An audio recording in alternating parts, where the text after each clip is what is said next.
Oke, assalamualaikum warahmatullahi wabarakatuh. Waalaikumsalam warahmatullahi wabarakatuh. Oke, berjumpa lagi bersama saya di mata pelajaran ekonomi. Apaan? Untuk hari ini, sudah ada yang tahu kita mau belajar materi apa? Pendapatan negara. Ya, karena sebelumnya kita sudah menyelesaikan bab 1, sekarang kita akan berlanjut ke bab 2, yaitu terkait pendapatan nasional. Silakan disiapkan untuk LKS-nya, catatan dan juga buku-bukunya. Hari ini lengkap atau ada yang tidak ada? Siapa? Fahri. Januar. Fahri sama Januar. Sudah siap belajar hari ini? Sudah. Kita hari ini akan masuk materi bab 2, yaitu terkait pendapatan nasional. Dan sebelumnya kalian tahu nggak pendapatan nasional itu apa?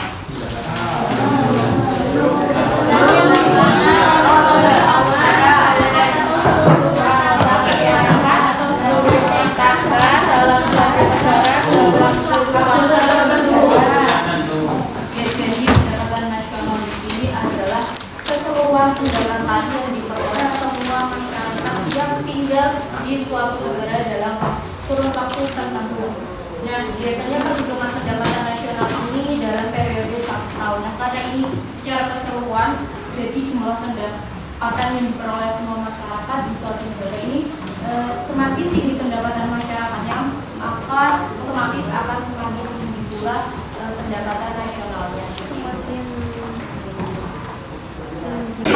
Manfaat yang pertama yakni mengetahui struktur perekonomian suatu negara, kedua untuk membandingkan perekonomian antar negara, ketiga mengetahui perkembangan perekonomian dari tahun ke tahun. Jadi dengan adanya data-data pendapatan nasional dari setiap tahun, maka suatu negara ini bisa dengan mudah untuk melihat perkembangan pendapatan nasionalnya dari tahun ke tahun, apakah itu akan mengalami suatu kemajuan atau malah mengalami suatu kemunduran. Kemudian yang keempat, ini dijadikan pedoman bagi pemerintah untuk mengambil kebijakan yang berkaitan dengan perkembangan ekonomi nasional seperti itu. Dan di sini ada 3 faktor yang bakal mempengaruhi pendapatan nasional. Yang pertama ini ada kualitas sumber daya manusia.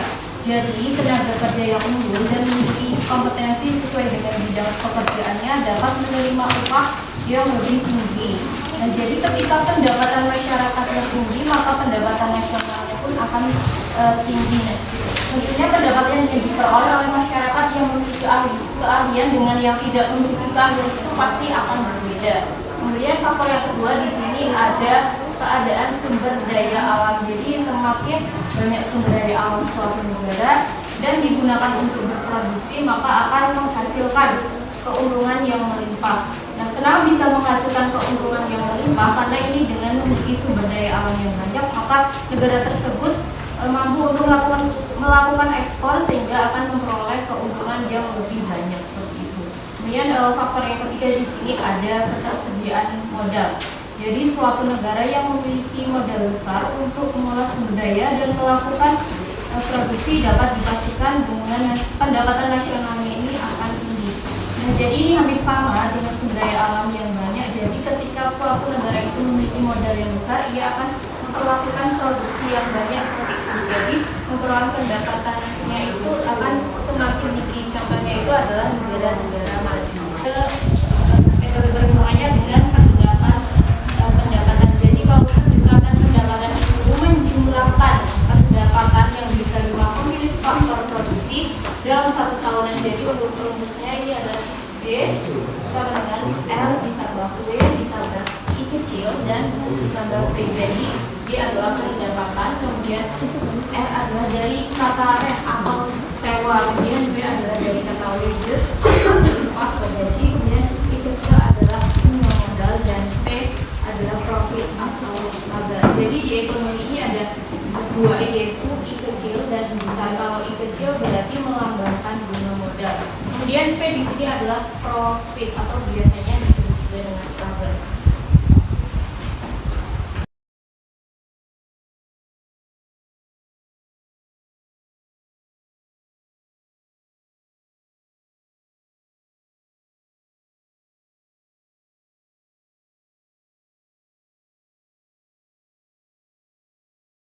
Yeay. Oke, berarti kelompok satu ini ada orang, ada Alisa, Herlina, Dewa, Sofia, sama Saskia. Kelompok dua ada Khadijah, Eka, Chelsea, Rizky, Lukman, sama Rosa. Coba di Kelompok tiga ada Ulan, Eva, Safila, Mela, Keisha, sama kemudian untuk kelompok empat ada Anak, Julita, Jihan, Fikri, Rana, sama Feby. Dan kelompok terakhir, kelompok lima ada Maya, Rizka, Siti, Andika, Nafa, Jessica. Oke, sekarang silakan kalian Kak Rizka kan coba sesuai dengan kelompoknya masing-masing.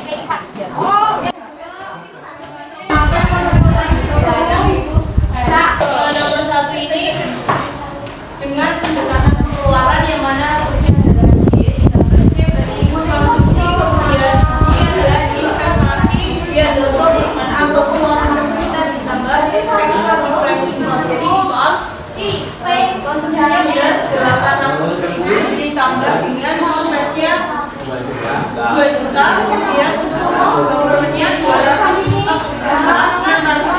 jadi kurangi ekspor dan impor, jadi dapat ditemukan hasil 3.700.000.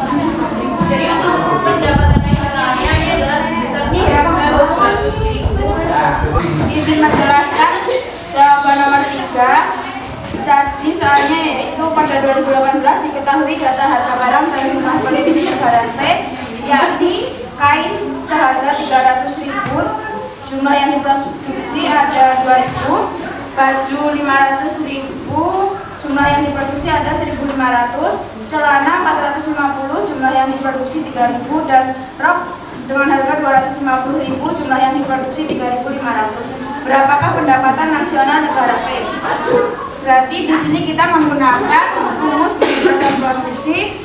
Y-nya sendiri merupakan keterangannya itu pendapatan nasional, P harga, dan I kualitas. Jadi tadi ada 4 barang dan 4 harga, tinggal dimasukkan P-nya itu harganya dan I-nya itu jumlahnya. Di 300 kali 2.000, 500 kali 1.500, dan seterusnya dapat hasilnya lalu dijumlah, ketemunya 3.575.000. Terima kasih. Ibu Andi pembelajaran sore hari ini, adakah dari kalian yang ingin menarik kesimpulan apa yang didapat dari pembelajaran sore hari ini? Oke, kesimpulan yang saya dapat pada siang sore hari ini adalah yang pertama, pendapatan nasional adalah keseluruhan jumlah pendapatan yang diperoleh semua masyarakat yang tinggal di suatu negara dalam waktu tertentu. Yang kedua, ada manfaat perhitungan pendapatan nasional, yaitu mengetahui struktur perekonomian suatu negara, membandingkan perekonomian antar negara, mengetahui perkembangan perekonomian dari tahun ke tahun, dan pedoman bagi pemerintah untuk mengambil kebijakan yang berkaitan dengan perkembangan ekonomi nasional. Yang ketiga, ada faktor yang mempengaruhi. Yang pertama, kualitas sumber daya manusia. Yang kedua, keadaan sumber daya alam. Yang ketiga, ketersediaan modal. Dan yang keempat, ada konsep pendapatan nasional. Ada GDP, GNP, NMP, NNI, PI, dan DI. Dan yang terakhir, metode perhitungan, yaitu pendekatan produksi, pendekatan pendapatan, dan yang terakhir pendekatan pengeluaran. Oke, benar apa yang disampaikan sama Saskia. Nah, sebelum Ibu akhiri, untuk pertemuan selanjutnya kita masuk ke materi pendapatan per kapita. Minta tolong untuk pertemuan selanjutnya disiapkan ya. Dari sekian dari saya, wassalamualaikum warahmatullahi wabarakatuh.